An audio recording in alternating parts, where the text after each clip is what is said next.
Ada dua hal yang orang sering lupakan atau abaikan pada waktu mereka mengambil KPR. Yang pertama adalah bunganya itu sendiri. Nah, banyak orang itu tidak tahu bahwa bunga KPR itu bisa setiap tahun itu naik atau setiap berapa tahun itu naik. Mereka hanya melihat dari bunga yang terendah saja. Dan biasanya bank itu banyak trik bahwa tahun pertama itu dibikin sangat murah, bisa 2-3% saja. Dan dari situ mereka menghitung, oh kalau dengan bunga segini cicilannya hanya 1,5 atau 2 juta saja, saya sanggup. Tetapi yang mereka lupakan adalah tahun-tahun berikutnya. Tahun kedua bisa saja fixnya naik, tidak lagi 2-3%, mungkin bisa 5-6%, yang membuat cicilannya naik mungkin menjadi 3 juta lebih. Dan itu membuat banyak orang itu bingung, karena mereka hanya menyiapkan cicilan bulanan itu hanya 1,5 sampai 2 juta saja, tetapi kemudian melonjak menjadi 3 juta, 3,5 juta. Dan akhirnya apa yang terjadi? Gagal bayar KPR, yang akhirnya menyebabkan rumahnya disita oleh pihak perbankan.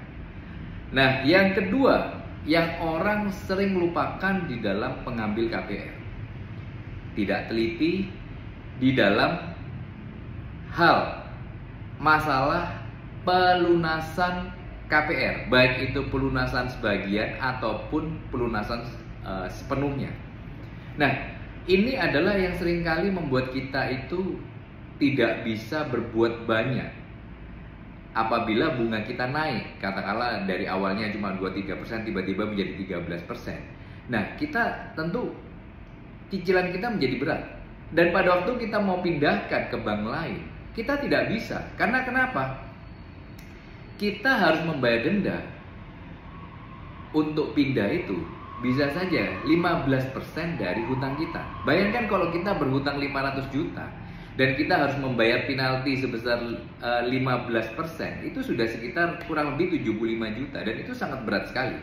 Nah, maka dari itu sebelum Anda mengambil KPR, ada baiknya Anda tanyakan dulu berapa penalti yang Anda harus bayar seandainya Anda lunasi seluruhnya atau sebagian.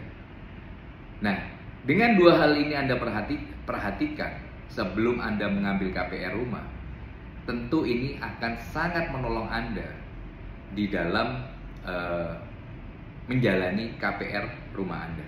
Semoga tips ini berguna bagi Anda.